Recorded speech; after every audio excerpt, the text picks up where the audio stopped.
1, 2, there we go again. La la la. Okay, this is my tune. I just want to play it in, to be honest, whenever it sounds like afterwards.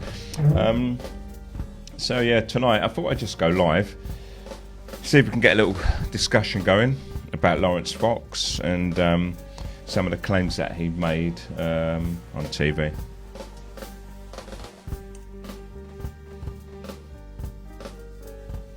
Hello, Kai.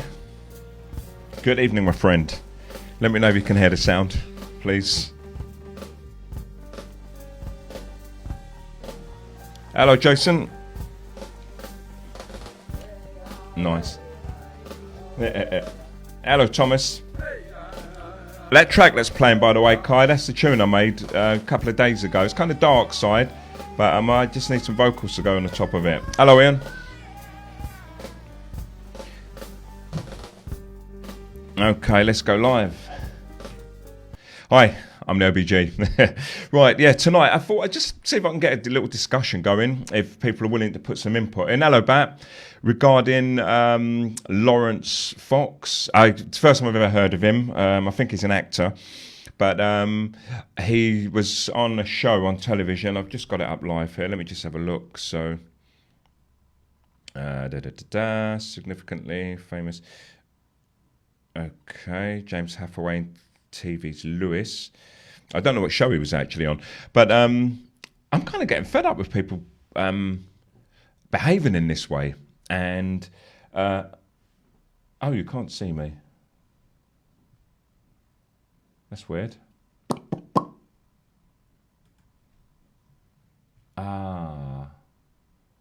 Oh no, you'll be able to see me now. There was audio only. Sorry, I keep forgetting there's a massive delay here. So you should be able to see me now. Type in it again if you can, anybody, please.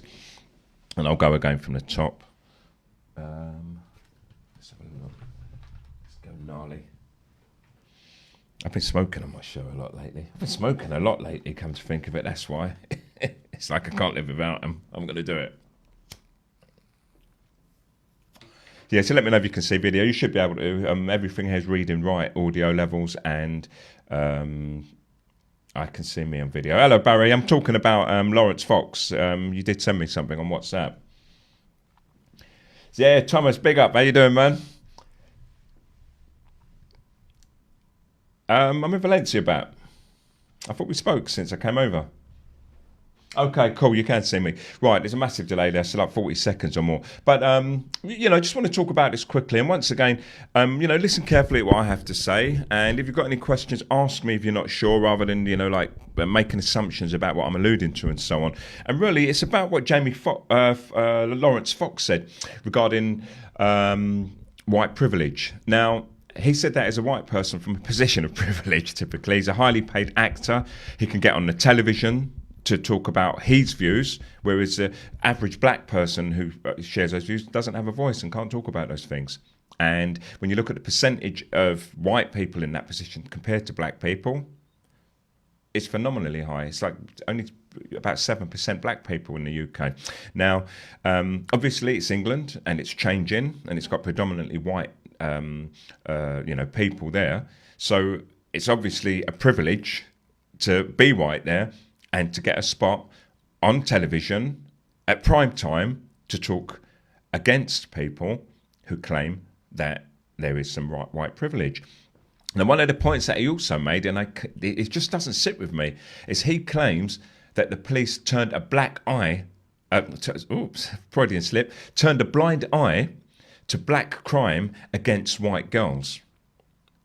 Now, to me, that's just made up. It's totally made up. The police force are a force to be reckoned with. Let's face it, they're the toughest gang in the UK. They're the toughest gangs in every country worldwide. They're protected by their state. They live outside of the law. They're a strong force of fierce men who can call on other units of even more stronger fierce men who are armed. And I'm not talking about only those who are armed with guns. I'm talking about police who are armed with a truncheon, with like an extending telescopic metal, a steel rod, with a pepper spray, with handcuffs. They're armed to the teeth. They're not afraid of anybody. And also, they're not afraid of consequences. The police have murdered over 750 people of colour in the UK alone in 25 years.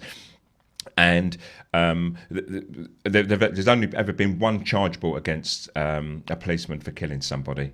and that was manslaughter, and it was a white person. Ian Tomlinson, I think his name was, a guy who was pushed over. Now, this isn't about black versus white in the sense of like I'm trying to be anti-white in any way. I shouldn't have had to even said that, to be honest, but I will, because there's some gentle folk out there. But the police do not protect black people from committing crime, especially against white women, even against black women. I think they're less responsive where black women are involved. The evidence shows that. But as long as they can get a prosecution, the police will try their hardest to arrest somebody. And to me, it seems that the lie's obvious. Now, if you know young men who are still living, their lives on the street and so on, black and white, because the UK police force is savage, they're criminal to everybody. It happens that they're unfair towards black people. That's a fact. You've got to get over that. You've got to understand that. But in areas where there's very few black people or no black people, the police in the UK are equally bad. If you've got a tiny village with your village cop, he knows people, they get on, they have a different relationship, and there's a bit more social care there. They may know the local thug, the local runaway or whatever, and they try and converse with them, they try and engage them in conversation, and there's some care towards them. But in the big cities, if you go to Scotland, white on white crime, if you want to call it that, because we're calling it black on black crime, knife crime, rape, murder, femicide. It happens everywhere. But the focus on black people by a white man who's able to go on television and state his claim, I think it's unjust. It's valid that he can go there. He was supported by the far right, apparently. Lots of the applause coming from the audience, from the right wing and so on. But I listen to podcasts every week. I listen to at least 20 hours of shows every week. And what I started hearing, and I've cancelled all those shows and I've unsubscribed, you've got all the shows I listen to. I've looked for shows that are hosted by black people, and the majority of them are not, like areas that I like, just like the white people, whatever. So the majority of the shows I listen to are presented by white people. But ever so often recently, they've been saying things like, oh yeah, they say we've got white privilege, and then they talk against what black people's perspective is on white privilege from a position of privilege. One of the people I listen to, Adam Curry, for instance, he's a millionaire, he's got his plane. He stopped talking about his plane now because people were complaining, so he's kind of hushed down on it. But him and his co-host, John C. Dvorak, I was a big fan of ever since I was a very young man, because he's a computer expert. But they've got a show. It's quite interesting, but it's got a bit right-wing now, and I'm trying to kind of wean myself off of it. But they are funny, and they do deal with some really interesting topics, but they're often talking from a white male perspective, from running a radio show, having the wealth to buy this and get their message across, and stating that they're fed up with hearing that their privilege, or even the term white privilege. Now, all that sounds to me is like people are being little babies, and I'm going to keep using the terms white, black here, so brace up.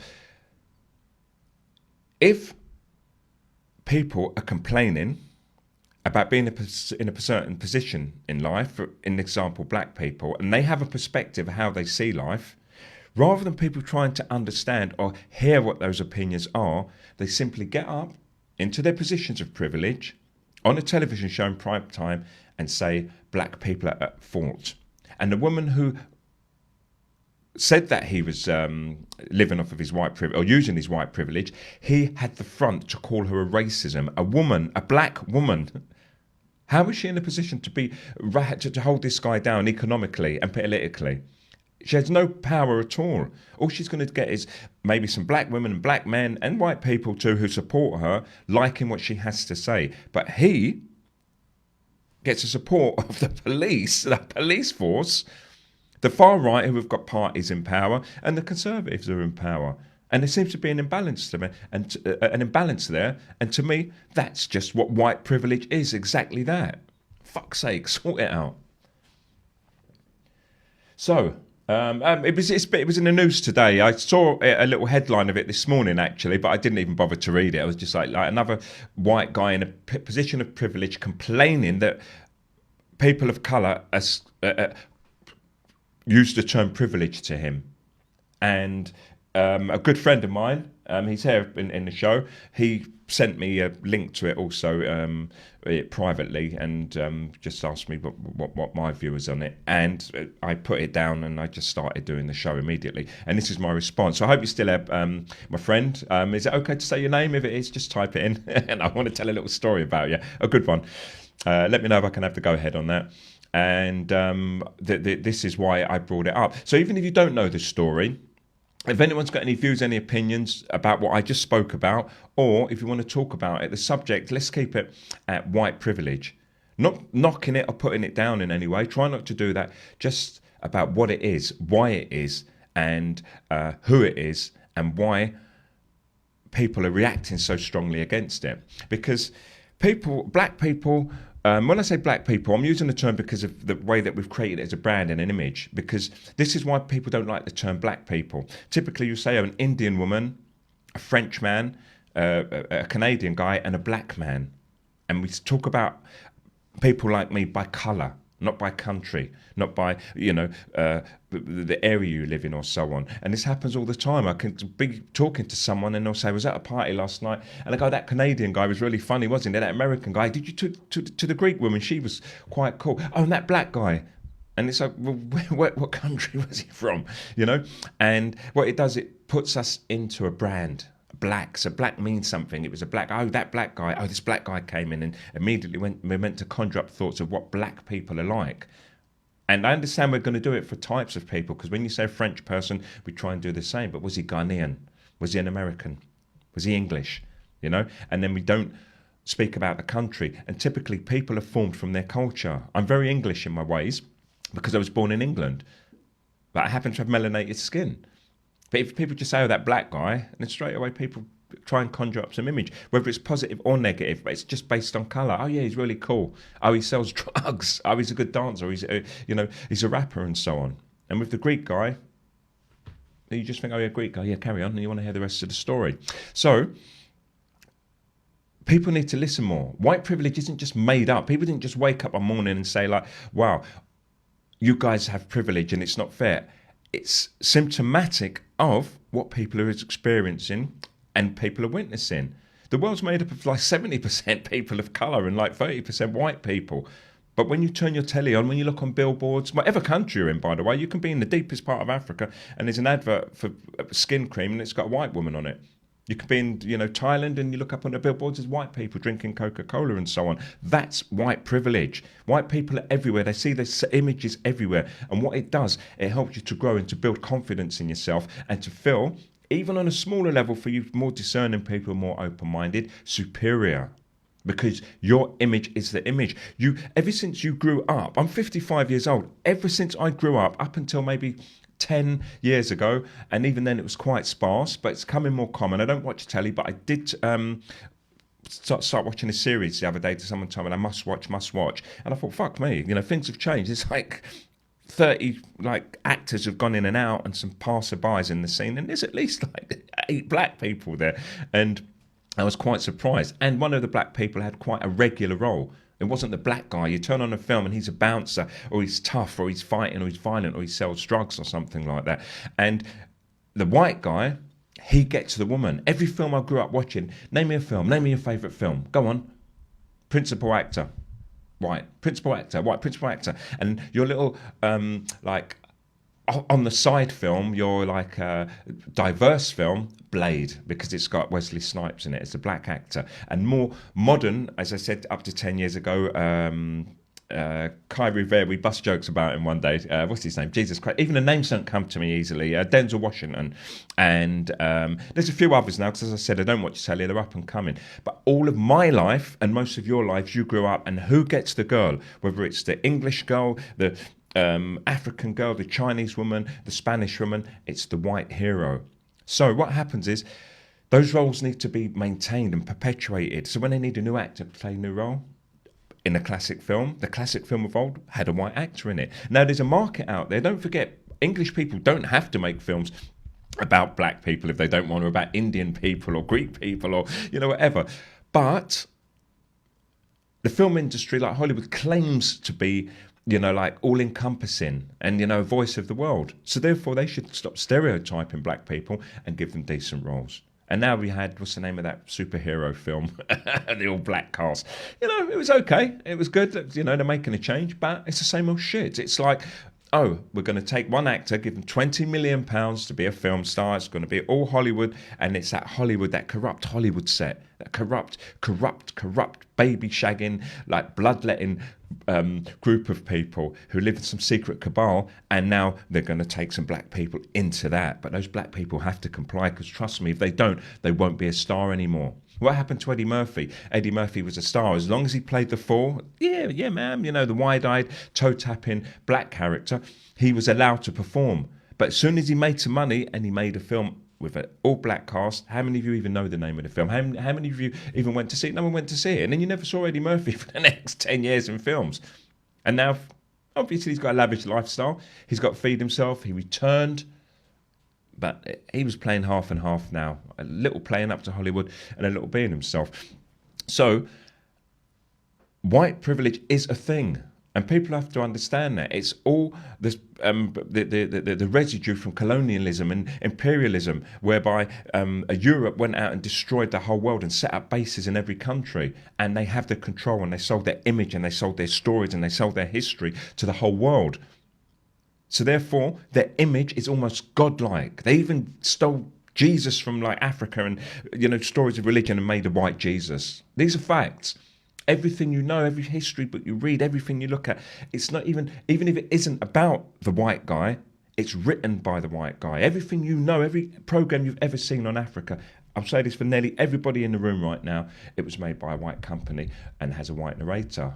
Now, Morgan Freeman's making some progress. He's playing God and doing everything, but he's part of the Hollywood set, so I'm suspicious of him as well. But at the same time, I don't think he's truly compromised his position, much like one of my favourite actors ever, Sidney Poitier, who said he's never going to compromise who he is, so he never took a stereotypical role. In fact, he made a film in the late 60s where he slapped a white policeman, one of my favourite scenes ever, and it was quite groundbreaking. And I'm not talking about black people have to go around and fight in movies and so on, but they're still not getting the good roles, and it's still a white privilege to have the shows on TV to talk about black people from a white person's perspective.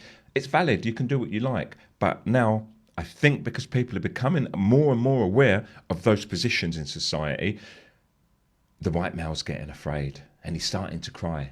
Oh, it's not white privilege, she's wrong about me, that black woman, that scary black woman.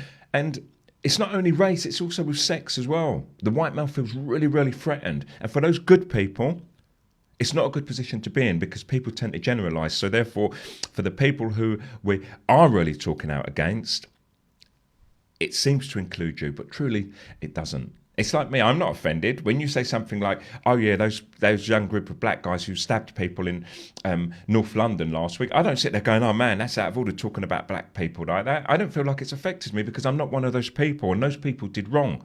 So whenever I see a white man or people of white privilege talking, and they know they've got the support of the right and so on, and I talk about it, and I talk about white privilege, if you're offended, it's because deep inside you're feeling guilty. You understand where your position is. If you're not affected by it and you just see it as me talking about a very important subject, then we'll stay friends forever. Okay, on that note.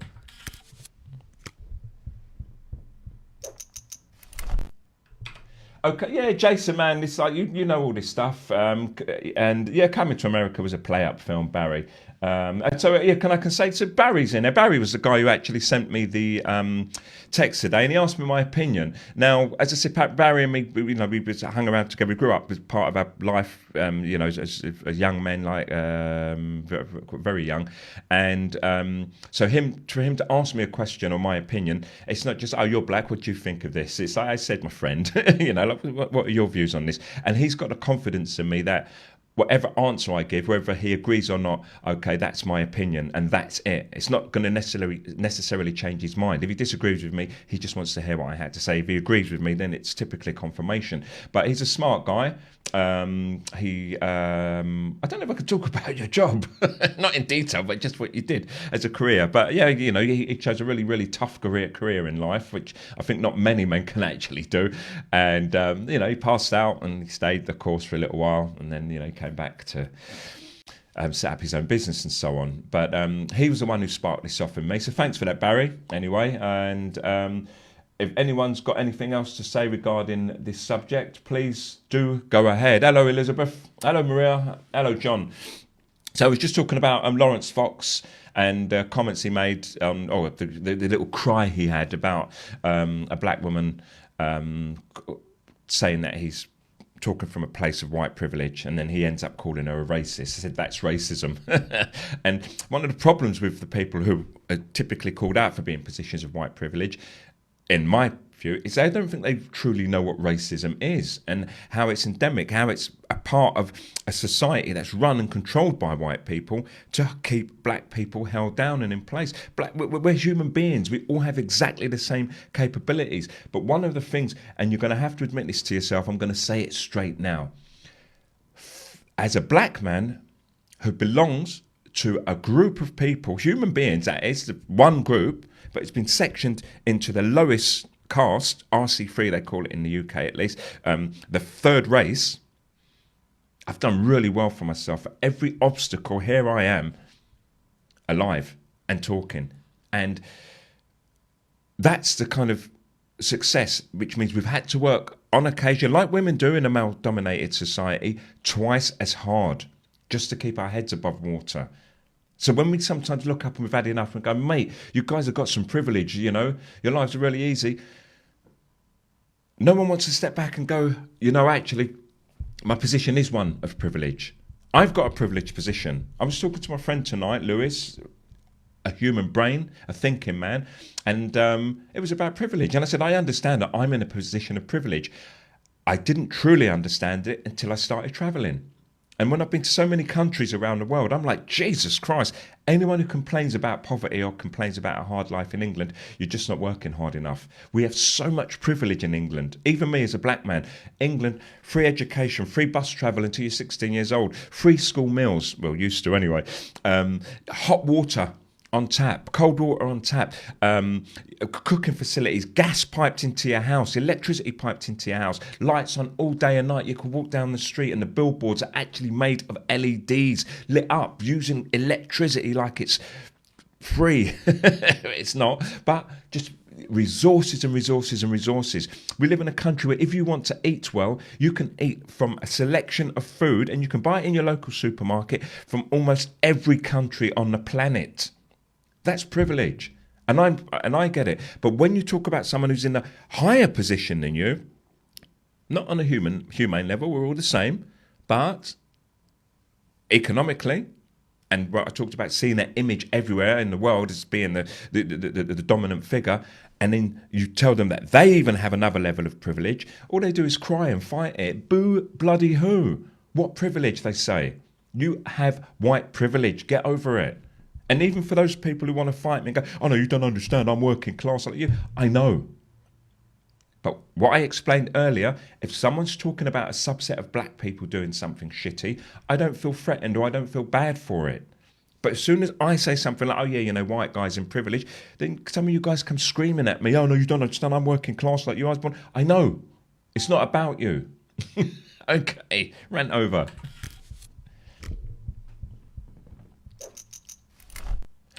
Hey, so, right, that's it. I just wanted to get on to talk about that. If you missed what I was talking about earlier, about Laurence Fox, and his little cry today, come back and look at the show. So I've got a section that I'm going to put up on YouTube. Now I can talk freely. I was talking freely anyway. But if anyone wants to ask me a question about anything that I've said, or wants to ask me anything about anything, you've got 60 seconds to do that. If nothing comes, then I'm going to switch off. Time starts now. Right, so let me pretend I'm doing something interesting. My mixer, how I've moved it, I can't even be seen to be turning knobs. And I'll be doing a show on Sunday. Again, Sunday's the best show. If you missed this Sunday show, I advise you to go back and watch it. It was absolutely brilliant. If I can say so myself, I delivered. And I was held up by Isabel Dudley. She stayed for the length of the show, and she was communicating with me in between the set pieces and so on. So, yeah, if you really want to see some entertainment on some decent subjects, I talked about single mothers, about telling lies, why people don't accept, or why people feel a bit put out by people who tell the plain truth all the time. And there's no such thing as truth unless you agree on the facts, and there's no facts rather unless you actually agree, and no truth neither really. It's your own personal opinion. So don't fight to tell people the truth. So when I say I'm talking the truth, it's my truth. I'm just telling you what I see, how I perceive things, for everything I've taken in and learned and my knowledge. And you don't have to agree with me, but you don't have to fight me about it. Just carry on believing what you believe. I'm not trying to change your mind. The pressure. Yeah, the pressure's on. The pressure. So, if anyone wants to expand on anything I've said, if not, then I'm going to call it a day. Let me see. I think I might play out on this. Thanks for watching. And please do go and see the Sunday show. And if you are interested in more stuff that I deliver, go to YouTube. I'm known as OBG space chat, OBG chat, and there you can see the shows I've been making since September. I've done 97 shows now, I believe, 20 actual Sunday shows, and I've made lots of other videos covering many diverse topics, such as why exercise is good for you, squatting. I talk about ayahuasca. I talk about water conservation. Maya Angelou, Steve Jobs, in a negative way, about Steve Jobs, and Bill Gates. And there's a lot more interesting stuff in there also. And once again, if you do enjoy my work, if you do like anything I'm doing, please don't just click on the Facebook link. If there's a YouTube link, go to the YouTube channel and give me a thumbs up there, because that helps me to grow, and I won't have to keep begging you for money. I can maybe pull something in from partners or YouTube adverts or something like that. I don't want to really use YouTube adverts. It's nothing worse than watching something really interesting and suddenly boom, an advert pops up. So let me just play this and I'll advise you about how you can support me. You not heard of the OBG? Big people talk, man. You need to get involved. You might even catch a blessing. So, I'm the OBG. I run a show here. I want to grow and grow. My main goal is to try and get an interview with Edward Snowden in 2 years' time. That's 2 years from late September. So that gives me 2 years of hard work and grind, trying to get interviews with people and keep growing and growing the show. But the show does require some support financially. So if you think I'm doing a good job here and you do want to support me in some way, anything from £1 a week to £5, £10 a week, whatever you think I'm worth, and then you can stop your payments at any time. Or on a more serious note, I'm looking for those one-offs where someone can say to me, you know, I hope this supports you, and they can make a really good generous donation as a one-off payment, and that would help me to keep the show running. So if you do want to do that, please contact me as obgchat@gmail.com. And the reason why I'm asking directly is people have more confidence for some reason, and I can understand why, and I don't know, it's all going to the same person if you use a service like Patreon, or if I've done it through PayPal, or use another service. But the issue I have there is, if you really think you want to support me, and like for instance, my friend Steve, he said, right, I said a bottle of water for every week for the whole year, 52 weeks. So he gave me £52, and it's brilliant. It really does help. And another donation helped me to buy cable, to replace stuff, and so on, and to eat, because this is becoming a full-time job.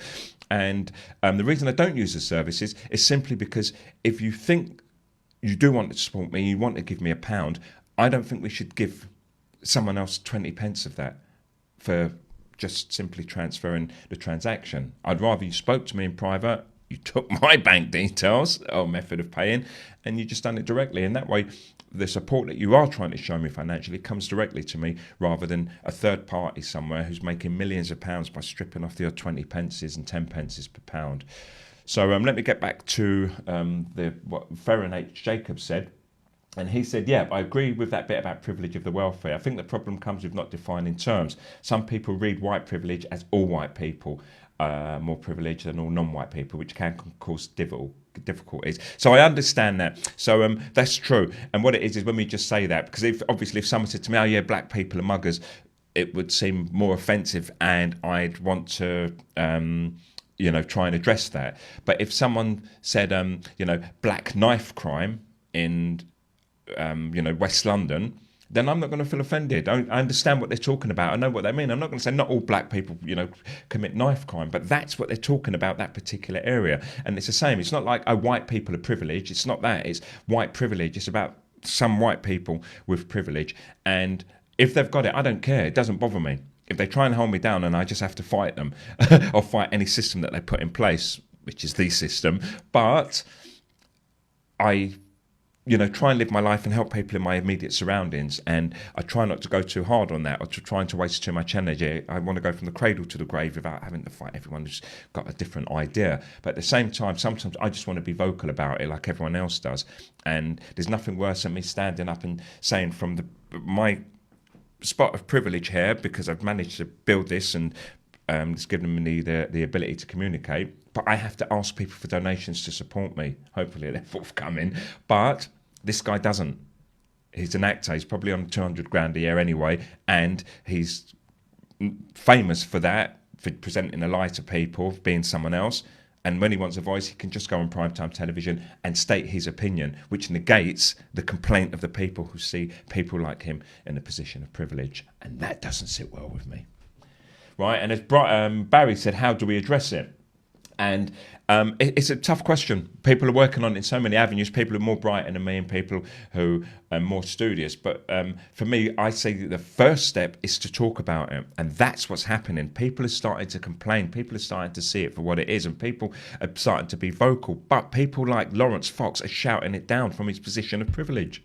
And that's the whole argument, and this is why I'm talking about it. And I will do another show, Barry, as I promised you, just to put some points forward about how we can address it, because I could go off the top of my head with some ideas now, but I think there may be a misunderstanding, and that's not to cast dispersions on your ability to understand me. It's about me not elucidating because I haven't had time to think of it. I'm a very fast thinker, as you can see now. It's coming from the top of my head, but it's something that I'd rather sit down, put some thought into, do some research to see what maybe other people are thinking as well, and I can include that and give people a bit more value for the money that they're going to send to support me. Okay. Oh, Mugger comes from the Hindi word meaning crocodile. Thank you, Amy. I'm glad you're here. Good to see you as usual. That's very interesting. Victorian had the crocodile skins known as muggers stolen. When Victorians had the crocodile skin handbags known as muggers stolen, the thieves became known by that word. Lucky people aren't stealing people's Australian fur boots. They'd be called uggers. Boom, boom. I'm here all week. Victorian women, I got that. I don't know if I read it right, actually. Oh, Victorians. I think I said Victorians anyway. So, yeah, that's it. Yeah, reruns are good too, Elizabeth. I've done that a couple of times. I've thrown some stuff out because what I noticed, some people may have found me later and they've not bothered to go to the YouTube channel, or some people only look at the live show, even though knowing I've got a YouTube channel, but don't necessarily want to come off of Facebook and Messenger. So sometimes I've posted some shows I've done in the past. Not the real early stuff, because if you do go to the YouTube channel, OBG Chat, OBG Space Chat on YouTube, then I think you can see a definite change in the quality and the presentation. Maybe I wasn't so comfortable at first, and plus the setup wasn't dead right, but I've managed to pull it off now. Hello, Snow. Okay, let me do something. Let me play something a little funny. What happened in the week? You may have seen this on Facebook, some of you already, but I thought I'd show it again. Have you ever played this game before? Maybe it's me just being competitive, but this is real. I'm in the supermarket and there's this guy in there, and every time he serves me, it's like I feel he's trying to scan everything through before I fill my bags up. So now we have this little race and it's on.